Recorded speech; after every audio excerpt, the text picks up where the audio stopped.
کہتے ہیں کہ ساس اگر ماں بھی ہو تب بھی بیٹی کے حق میں اچھی نہیں ہوتی، اور بہو اگر بیٹی بھی ہو تو ماں کو ساس ہی کہتی ہے۔ یہ مثال اس وقت حقیقت کا روپ دھار گئی جب ایک سگی بیٹی اپنی ماں کی بہو بن گئی۔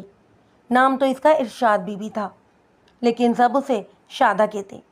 شادہ اپنے والدین کی اکلوتی اولاد ہونے کے ناطے بڑی ناز و نم کے ساتھ پلی تھی۔ وہ بچپن سے ہی نہایت خوبصورت عورت تھی۔ اوپر سے جب اس نے جوانی کی دہلیز پر قدم رکھا تو غضب ڈھانے لگی۔ گاؤں کے نوجوان شادہ کے حسن کے گن گاتے اور اس سے عشق و محبت کے من گھڑت قصے سننے سنانے لگے۔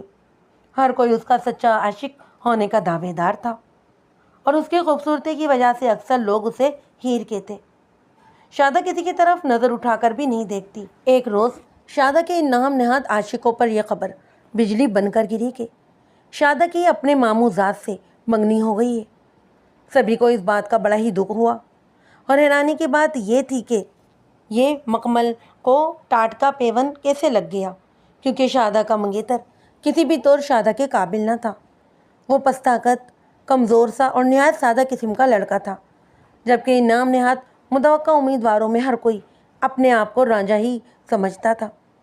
ان میں سے ہر کوئی اسے اپنی حق تلفی جاننے لگا، لیکن چونکہ یہ شادہ کے ماں باپ کا فیصلہ تھا، لہذا کوئی بھی کچھ نہیں کر سکتا تھا۔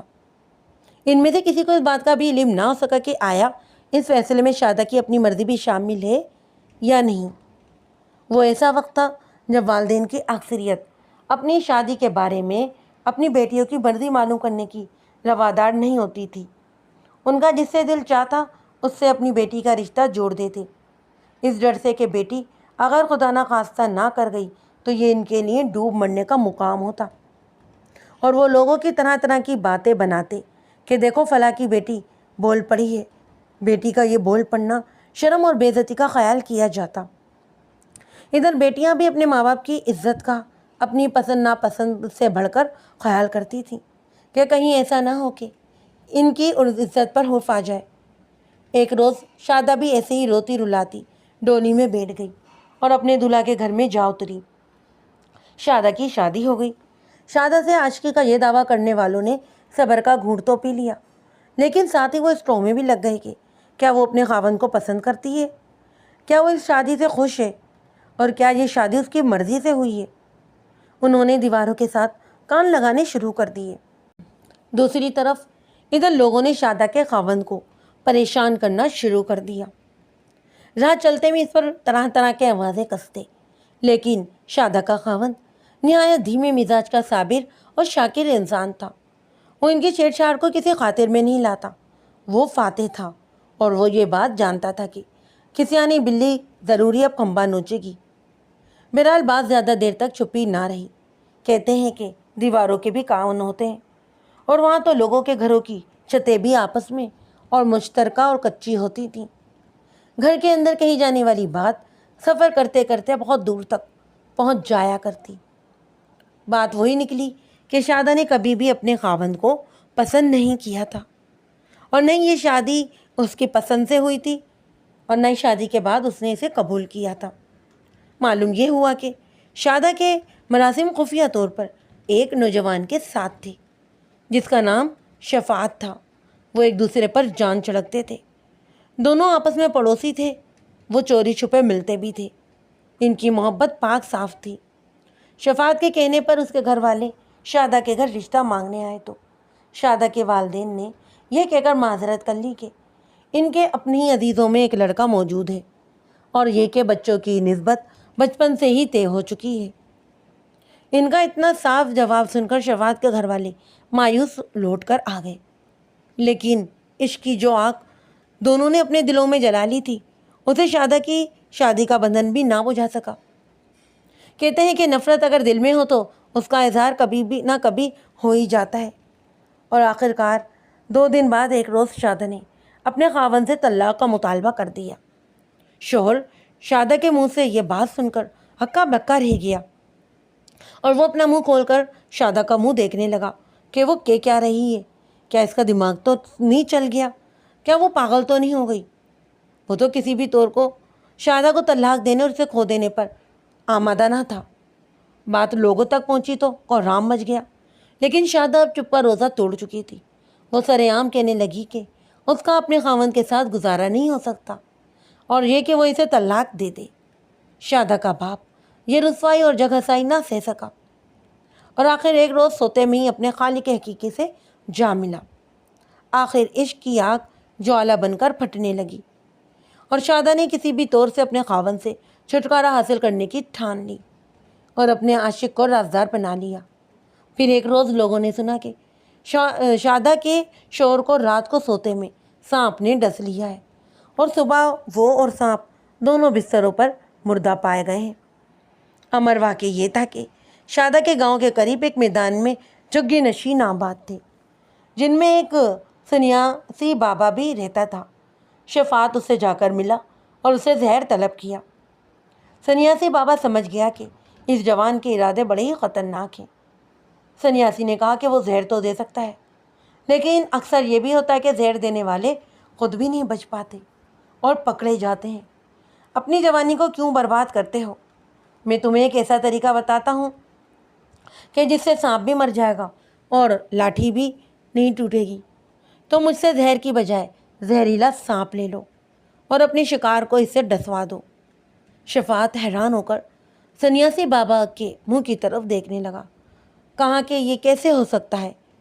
سانپ کا ڈسا بچ بھی تو جاتا ہے اور تمہارے جیسے سنیاسی بھی سانپ کے ڈسے کو بچا لیتے ہیں۔ سنیاسی نے کہا کہ میرے پاس ایک ایسا سانپ ہے جس کے ڈسے کو میں بھی نہیں بچا سکتا، اور پھر مارے گزیدہ مجھ تک پہنچے گا تو میں اس کا علاج کروں گا نا۔ میرے اس سانپ کا ڈسا تو پانی بھی نہیں مانگتا، لیکن اس کے پیسے بہت زیادہ لگیں گے۔ اس نے کہا کہ پیسوں کی فکر نہ کرو تم، بس مجھے اس کو ڈسوانے کا طریقہ بتاؤ۔ سنیاسی نے کہا کہ وہ سانپ کو اس ڈولی میں ڈال کر ڈولی کے منہ پر کپڑا رکھ کر اسے رسی سے باندھ دے گا۔ تم رات جا کر جس کسی کو بھی ڈسوانا ہے، رات کو جب وہ سو جائے تو احتیاط سے ڈولی کے کپڑے کی رسی کو کھول کر سانپ اس کے پہلو کے ساتھ اس کے بستر پر ڈال دینا۔ سانپ زہر کے نشے میں نرم نرم بستر پر پڑا رہے گا اور جو ہی اس شخص نے ذرا سی بھی حرکت کی تو سانپ اس کو ڈس لے گا۔ اس بات کا خیال رہے کہ مطلوبہ شخص کے جوتے بھی اس جانب پڑے ہوں جس جانب سانپ ہوتا ہے، کہ وہ شخص بستر پر سے اترے تو جہاں سانپ پڑا ہوگا اترتے وقت لامحالہ وہ سانپ کے اوپر سے ہو کر ہی اٹھے گا، لہذا وہ اسے فوراً ڈس لے گا۔ بہرحال یہ ترکیب کامیاب رہی اور اس کے بعد سنیاسی بابا کے کہنے کے مطابق سانپ کو بستر پر ہی مار دیا گیا اور وہ وہیں پڑا رہا۔ صبح لوگوں نے دیکھا کہ شادہ کا شوہر مرا پڑا ہوا ہے اور اس کا جسم نیلا پڑ گیا ہے اور منہ سے جاگ ابل رہا تھا۔ پاس ہی سانپ بھی مرا ہوا پڑا تھا۔ مکانوں کی چھتیں کچی تھیں۔ یہی باور کروایا گیا کہ سانپ چھت سے بستر پر گرا ہے اور اس نے شادہ کے شوہر کو ڈس لیا ہے۔ یہ سب باتیں بعد میں معلوم ہوئی تھیں۔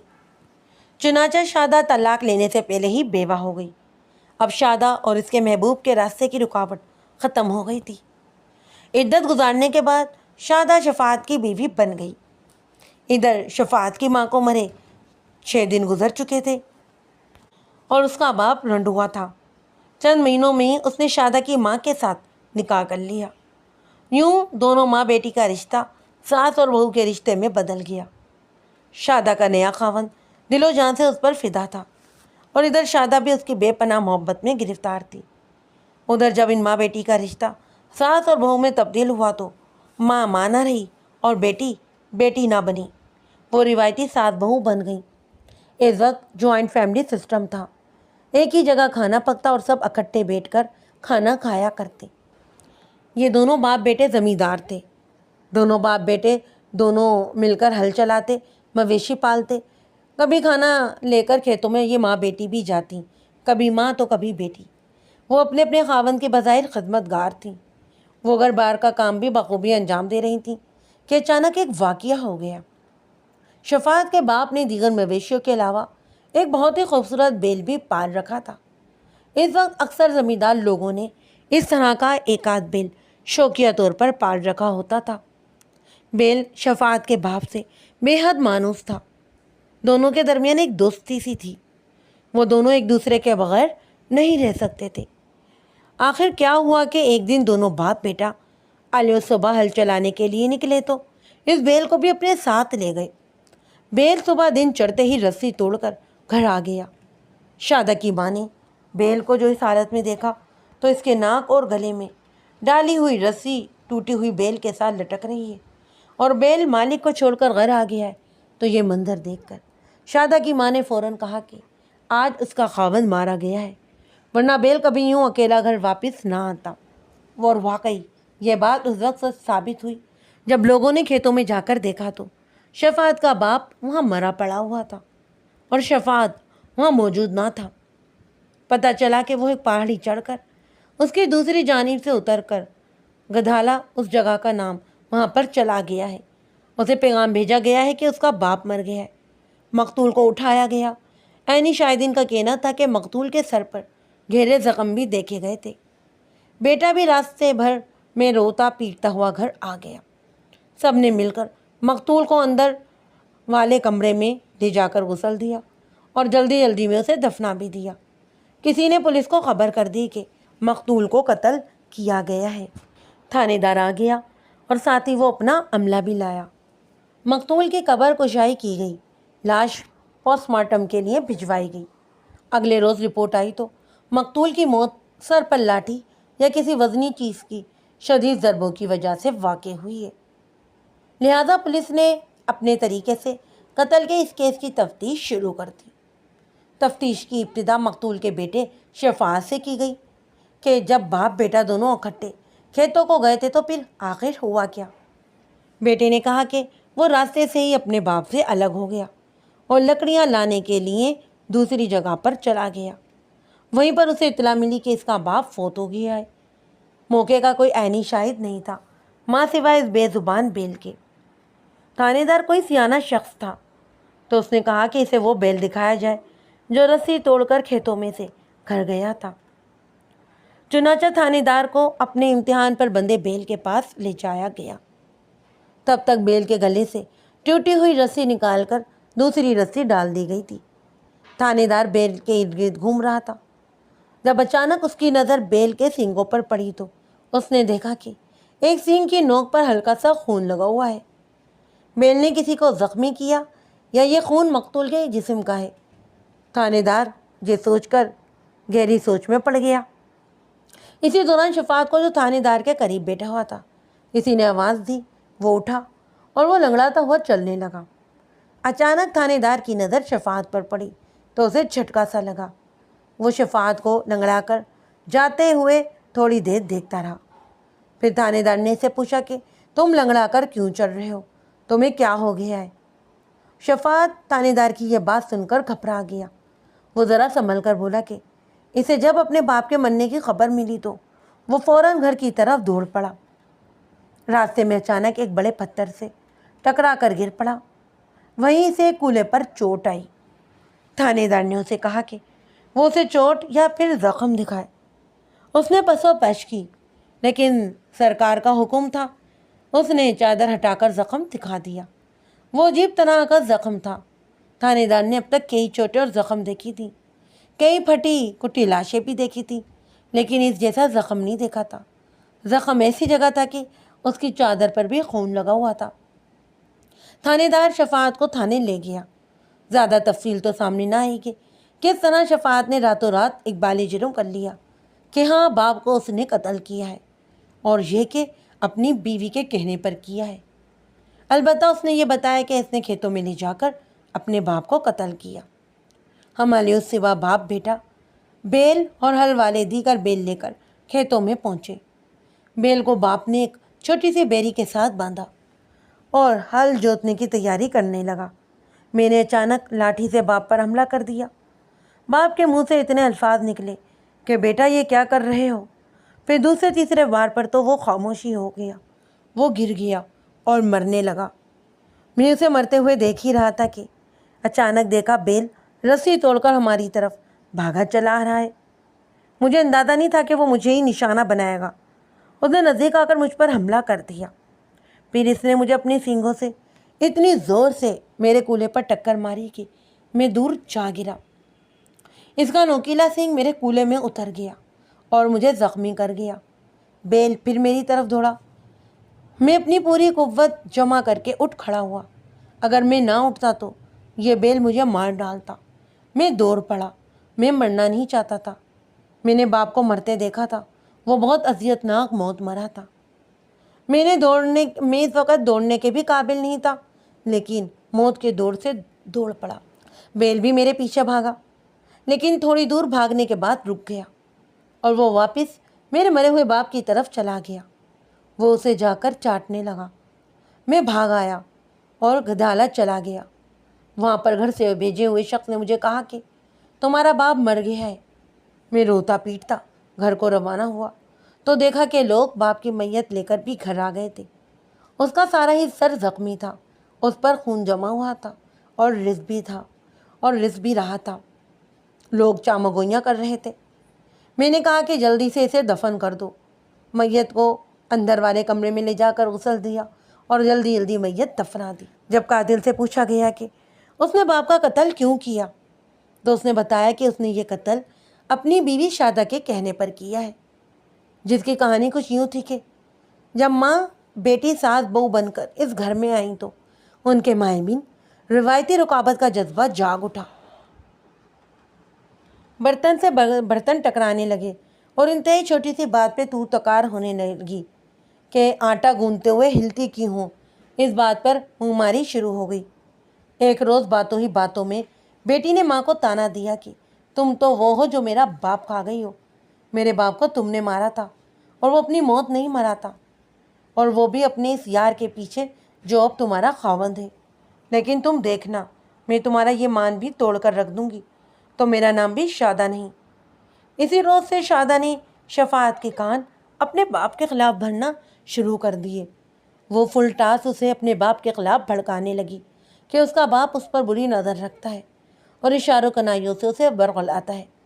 انہیں یہ بات سچ ثابت کرنے کے لیے اس نے ایک دو بار شفاعت کے سامنے اس کے باپ سے جھوٹا موٹا جھگڑا بھی مول لیا اور اس پر تہمت لگائی، اسے برا بلا کہا۔